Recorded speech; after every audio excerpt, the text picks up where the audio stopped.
News 42 Kannada.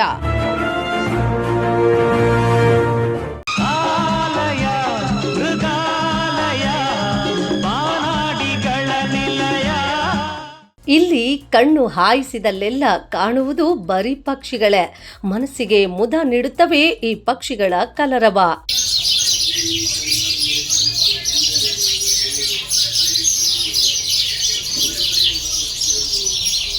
ಪಕ್ಷಿಗಳಿಗಾಗಿಯೇ ಉತ್ತಮ ಪರಿಸರವನ್ನು ತಮ್ಮ ಮನೆಯ ಆವರಣದಲ್ಲಿಯೇ ನಿರ್ಮಿಸಿ ನೂರಾರು ಗುಬ್ಬಚ್ಚಿಗಳಿಗೆ ಇಲ್ಲೊಬ್ಬರು ಆಶ್ರಯದಾತರಾಗಿದ್ದಾರೆ. ಇವರ ಮನೆಯ ಆವರಣ ನಿತ್ಯ ಹರಿದ್ವರ್ಣದಂತಿದೆ. ಇದರಿಂದಾಗಿ ಗುಬ್ಬಿಗಳ ಜೊತೆಗೆ 10 ಪಕ್ಷಿಗಳು ಬಂದು ಇಲ್ಲಿ ನೆಲೆಸಿವೆ.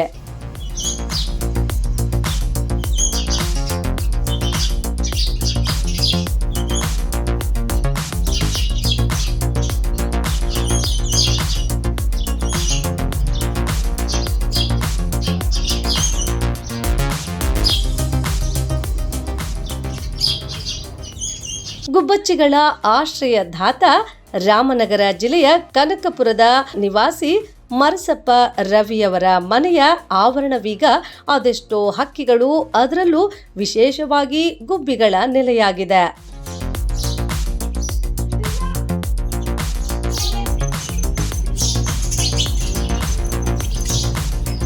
ಅವುಗಳನ್ನು ಪೋಷಣೆ ಮಾಡುತ್ತಿರುವ ಮರಸಪ್ಪ ರವಿ ಮತ್ತು ಅವರ ಕುಟುಂಬಕ್ಕೆ ಜನರು ಮೆಚ್ಚುಗೆ ವ್ಯಕ್ತಪಡಿಸಿದ್ದಾರೆ.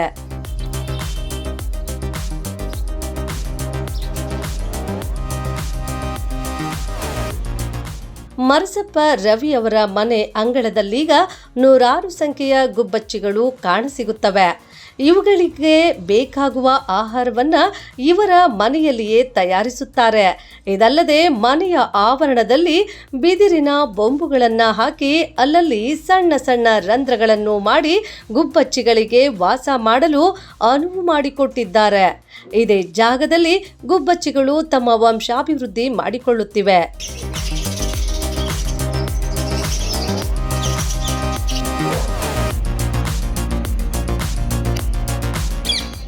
ಗುಬ್ಬಿ ಸಂತತಿ ಕ್ಷೀಣಿಸಲು ಕಾರಣವೇನೋ? ಪರಿಸರ ದಿನೇ ದಿನೇ ಹದಗೆಡುತ್ತಿದೆ. ತಂತ್ರಜ್ಞಾನಗಳು ಹೊರಸೂಸುವ ವಿಕಿರಣ, ಶಬ್ದ ಮಾಲಿನ್ಯ ಹಾಗೂ ಮಿತಿಮೀರಿದ ಕೀಟನಾಶಕಗಳ ಬಳಕೆಯಿಂದಾಗಿ ಗುಬ್ಬಚ್ಚಿಗಳ ಸಂತತಿಯು ವರ್ಷದಿಂದ ವರ್ಷಕ್ಕೆ ಗಣನೀಯವಾಗಿ ಕ್ಷೀಣಿಸುತ್ತಿರುವುದು ಪಕ್ಷಿ ತಜ್ಞರ ಕಳವಳಕ್ಕೆ ಕಾರಣವಾಗಿದೆ. ಹಳ್ಳಿ ಪಟ್ಟಣಗಳಲ್ಲಿರುವ ಮನೆಯ ಪ್ರಾಂಗಣಗಳಲ್ಲಿ ಗುಬ್ಬಿಗಳು ಗೂಡು ಕಟ್ಟಿ ಜೀವಿಸುವುದು ಮೊದಲೆಲ್ಲ ಸಾಮಾನ್ಯವಾಗಿತ್ತು. ಆದರೆ ಇತ್ತೀಚೆಗೆ ಅವುಗಳು ಕಣ್ಮರೆಯಾಗುತ್ತಿವೆ.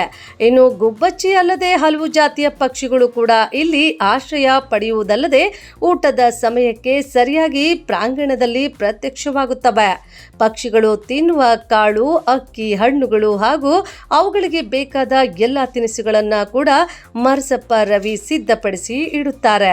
ಅನೇಕ ಕಾರಣಗಳಿಂದ ಪಕ್ಷಿಗಳ ಸಂತತಿ ಕಡಿಮೆಯಾಗುತ್ತಿವೆ. ಆದರೆ ಮರಸಪ್ಪ ರವಿ ಕ್ಷೀಣಿಸಿ ಹೋಗುತ್ತಿರುವ ಗುಬ್ಬಚ್ಚಿ ಹಾಗೂ ಹಲವು ಪಕ್ಷಿಗಳಿಗೆ ಆಶ್ರಯ ಮಾಡಿಕೊಟ್ಟಿರುವುದು ನಿಜಕ್ಕೂ ಶ್ಲಾಘನೀಯ. ನಮಸ್ಕಾರ. ಮರಸಪ್ಪ ರವಿ, ಪರಿಸರ ಪ್ರೇಮಿ, ವನ್ಯಜೀವಿ ಛಾಯಾಗ್ರಾಹಕರು.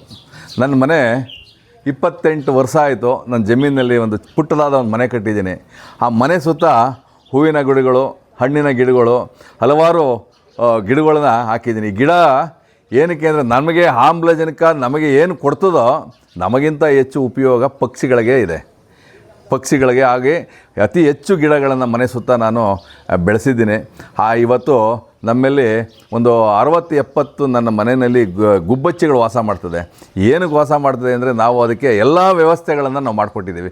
ಎಲ್ಲ ವ್ಯವಸ್ಥೆ ಅಂತ ಅಂದರೆ ನೋಡಿ, ಇದು ಇದು ಇದು ಒಂದು ನುಚ್ಚಕ್ಕಿ, ಇದನ್ನು ತುಂಬಿಟ್ಟಿದ್ದೀವಿ. ದವಸ ಧಾನ್ಯಗಳನ್ನು ಇದು ತುಂಬಿಟ್ಟಿದ್ದೀವಿ. ಮತ್ತು ಇಲ್ಲಿ ವೇಸ್ಟೇಜ್ ಪೈಪ್ ತೊಗೊಂಬಂದು ಈ ಪೈಪ್ನಲ್ಲಿ ಕಟ್ಟಿ ಇಲ್ಲೊಂದು ಕಡ್ಡಿ ಸಹ ಇಟ್ಟಿದ್ದೀವಿ. ಇಲ್ಲಿ ಇದೇನು ಅಂತಂದರೆ ಗುಬ್ಬಚ್ಚಿ ಕಡ್ಡಿ ಮೇಲೆ ಕೂತು ಆ ಕಡೆ ಈ ಕಡೆ ನೋಡಿ ಅದರೊಳಗಡೆ ಮರಿಗಳಿಗೆ ಆಹಾರವನ್ನು ತೊಗೊಂಡೋಗುವಂಥದ್ದು. ಇದು ಎಲ್ಲನೂ ಈ ಗುಬ್ಬಚ್ಚಿ ಕಡ್ಡಿ ಇದ್ದರೆ ಮಾತ್ರ ಅದಕ್ಕೆ ಅನುಕೂಲ, ಅದು ಒಳಗಡೆ ಹೋಗೋಕ್ಕೆ ಇದು ಮಾಡೋಕ್ಕೆ. ಇದರಲ್ಲಿ ಈಗ ಮರಿಗಳನ್ನು ಮಾಡಿದೆ. ಇದು ಆಹಾರಗಳು ತೊಗೊಂಡೋಗ್ತಾ ಇದೆ ಗುಬ್ಬಚ್ಚಿ. ಇದು ಎಲ್ಲ ನಾನು ಉಳ್ಕೊಳ್ಳೋಕ್ಕೆ ನೂರಾರು ಗುಬ್ಬಚ್ಚಿಗಳಿಗೆ ನಾನು ಇವೆಲ್ಲ ಕಂಪ್ಲೀಟ್ ವ್ಯವಸ್ಥೆ ಮಾಡಿಕೊಟ್ಟಿದ್ದೀನಿ. ಇದಕ್ಕೆ ಕಾಳು ಮತ್ತು ದವಸ ಧಾನ್ಯ ತಿನ್ನೋ ಪಕ್ಷಿಗಳು ನಮ್ಮಲ್ಲಿದೆ. ಅದಲ್ಲದೆ ನಿಮಗೆ ಇನ್ನೊಂದು ವಿಶೇಷವಾಗಿ ತೋರಿಸ್ಬೇಕು ನೋಡಿ, ಇದು ಹೂವಿನ ಗಿಡಗಳನ್ನು ಹಾಕಿದ್ದೀನಿ. ಈ ಹೂವಿನ ಗಿಡದಲ್ಲಿ ಇದು ಸನ್ಬರ್ಡ್ಸ್ ಪಕ್ಷಿ ಬರ್ತದೆ. ಸನ್ಬರ್ಡ್ಸು ಈ ಹೂವಿನ ಮಕರಂದವನ್ನು ಕುಡಿಯುವಂಥ ಪಕ್ಷಿ. ಈ ಹೂವಿನ ರಸ ಕುಡಿದು ಈ ಹೂವಿನಲ್ಲಿ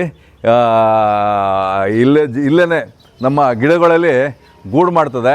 ಅದು ಗೂಡು ಗೊತ್ತೇ ಆಗಲ್ಲ, ಅಷ್ಟೊಂದು ರೀತಿಯಲ್ಲಿ ಗೂಡು ಮಾಡಿ, ಚಿಕ್ಕದೊಂದು ಗೂಡು ಮಾಡಿ ಅದರಲ್ಲಿ 4 ಮರಿಗಳನ್ನು ಮಾಡಿಸಿ ಇಲ್ಲಿಂದ ಹೋಗ್ತದೆ. ಮತ್ತು ನಮಗೆ ಸನ್ಬರ್ಡ್ಸ್ ಪಕ್ಷಿ, ಸನ್ಬರ್ಡ್ಸ್ ಇದು ಬುಲ್ಬುಲ್ ಪಕ್ಷಿ. ಬುಲ್ಬುಲ್ ಪಕ್ಷಿ ನೋಡಿ, ನಾನಿಲ್ಲಿ ಬಾಳೆಹಣ್ಣನ್ನು ಇಟ್ಟಿದ್ದೀನಿ. ಮತ್ತು ಪಪ್ಪಾಯಿ ಸಹ ಇಟ್ಟಿದ್ದೀನಿ. ಇಲ್ಲಿ ಹಣ್ಣು ತಿನ್ನೋ ಪಕ್ಷಿಗಳು ಬುಲ್ಬುಲ್ ಪಕ್ಷಿ ಮತ್ತು ಇನ್ನೂ ಹಲವಾರು ಹಣ್ಣು ತಿನ್ನೋ ಪಕ್ಷಿಗಳು ಇಲ್ಲಿ ಬಂದು ಇಲ್ಲಿ ತಿರ್ತವೆ. ಇಲ್ಲಿ ನಮ್ಮಲ್ಲಿ ಏನು ಅಂತ ಅಂದರೆ, ಈ ಗುಬ್ಬಚ್ಚಿ ಇರೋದ್ರಿಂದ ಗುಬ್ಬಚ್ಚಿ ಜೊತೆಯಲ್ಲಿ ಎಲ್ಲ ಥರ ಪಕ್ಷಿಗಳು ಬರ್ತವೆ. ಗುಬ್ಬಚ್ಚಿ ಮನುಷ್ಯನ ಜೊತೆಯಲ್ಲಿ ವಾಸ ಮಾಡೋದು. ಗುಬ್ಬಚ್ಚಿ ಎಲ್ಲೋ ಹೋಗಿ ದೂರ ವಾಸ ಮಾಡೋದಿಲ್ಲ, ಅವು ಮನುಷ್ಯನ ಜೊತೆ ವಾಸ ಮಾಡ್ತವೆ. ಹಂಗಾಗಿ ಆ ಗುಬ್ಬಚ್ಚಿಗಳ ಸೌಂಡು ಕೇಳಿ ಬೇರೆ ಪಕ್ಷಿಗಳೆಲ್ಲ ಬಂದು ಇಲ್ಲಿ ನಮ್ಮಲ್ಲಿ ಇಲ್ಲಿ ಯಾವುದು ಭಯ ಇಲ್ಲ, ಇಲ್ಲೇನು ನಮಗೆ ಯಾವುದೋ ಅನಾಹುತಗಳಿಲ್ಲ ಅಂತ ಇದನ್ನು ಹೇಳಿ ಇಲ್ಲಿ ಬರ್ತವೆ.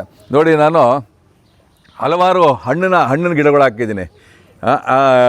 ಈ ಮತ್ತು ನೋಡಿ, ಇದು ಹಣ್ಣು, ಇದು ನಾವು ತಿನ್ನೋದಿಲ್ಲ. ಇದು ದಾಳಿಂಬೆ ಹಣ್ಣು, ಇದನ್ನು ನಾವು ತಿನ್ನೋದಿಲ್ಲ. ಇದು ಪಕ್ಷಿಗೋಸ್ಕರನೇ ನಾವಿಲ್ಲಿ ಹಣ್ಣುಗಳನ್ನೆಲ್ಲ ಹಾಕಿ, ಹಣ್ಣಿನ ಗಿಡಗಳೆಲ್ಲ ಹಾಕಿ ನೋಡಿ, ಹಲವಾರು ಹಣ್ಣಿದೆ. ನಾವು ಯಾವತ್ತೂ ನಾವು ಹಾಕಿರೋ ಗಿಡದಲ್ಲಿ ಹಣ್ಣನ್ನು ನಾವು ಯಾವುದೂ ತಿನ್ನೋದಿಲ್ಲ. ಇದೇನಿದ್ರು ಪಕ್ಷಿಗಳಿಗಾಗೇ ಬಿಟ್ಟಿದ್ದೀವಿ. ಸೀಬೆ ಹಣ್ಣಿದೆ, ದಾಳಿಂಬೆ ಹಣ್ಣಿದೆ, ಪಪ್ಪಾಯಿ ಇದೆ, ಇನ್ನೂ ಹಲವಾರು ಹಣ್ಣಿನ ಗಿಡಗಳೆಲ್ಲ ಹಾಕಿದ್ದೀವಿ. ಈ ಗಿಡಗಳಲ್ಲಿ ಅದು ಪಕ್ಷಿಗಳಿಗೆ ಮಾತ್ರ ಮೀಸಲಾಗಿ ಇಟ್ಟಿದ್ದೀವಿ. ಹಾಗಾಗಿ ನನ್ನ ಮನೆಯಲ್ಲಿ ಯಾವಾಗಲೂ ಪಕ್ಷಿಗಳು ಗಿಜಿ ಅಂತವರೆ. ಇದು ಏನಪ್ಪ ಪಕ್ಷಿಧಾಮ ಅನ್ನೋ ರೀತಿಯಲ್ಲಿ ಇದು ವಾತಾವರಣ ಸೃಷ್ಟಿ ಮಾಡಿದ್ದೀವಿ ನಮ್ಮಲ್ಲಿ.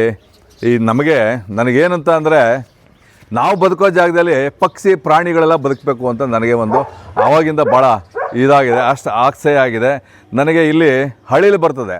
ಹಳಿಲು ಬಂದರೆ ಅದಕ್ಕಾಗೋ ಹಳಿಲು ಫುಡ್ಡೇ ಬೇರೆ. ಅದನ್ನು ತೊಗೊಂಬಂದು ಇಲ್ಲಿಡ್ತೇವೆ, ಅದು ಬರ್ತವೆ, ಅದನ್ನು ಹಣ್ಣುಗಳನ್ನು ಹಿಡ್ಕೊಂಡು ಅದನ್ನು ತಿಂತಾ ಇರ್ತವೆ.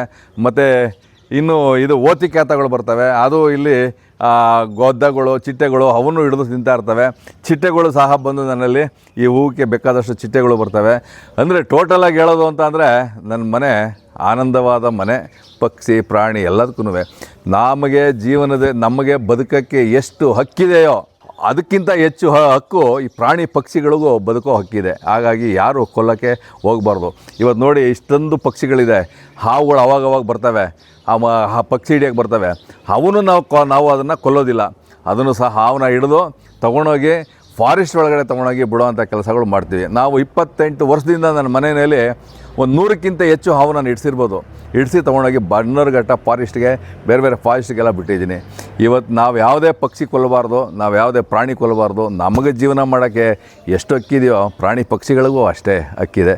ಹಾಗಾಗಿ ಎಲ್ಲರೂ ಪ್ರಾಣಿ ಪಕ್ಷಿಗಳನ್ನು ಉಳಿಸಿ, ಗಿಡ ಮರಗಳನ್ನು ಬೆಳೆಸಿ, ವಾತಾವರಣ ಸೃಷ್ಟಿ ಮಾಡಿ. ನಿಮಗೆ ಅನುಕೂಲ ಅಂದರೆ, ನಿಮ್ಗೆ ಆರೋಗ್ಯ ಬೇಕಾ, ನೀವು ಮನೆ ಸುತ್ತ ಗಿಡ ಮರ ಬೆಳೆಸಿ, ನಿಮ್ಗೆ ಹೆಚ್ಚು ಆರೋಗ್ಯ ಸಿಗ್ತದೆ.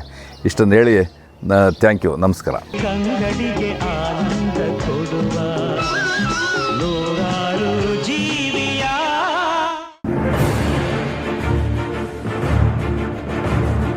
ನ್ಯೂಸ್ 42 ಕನ್ನಡ.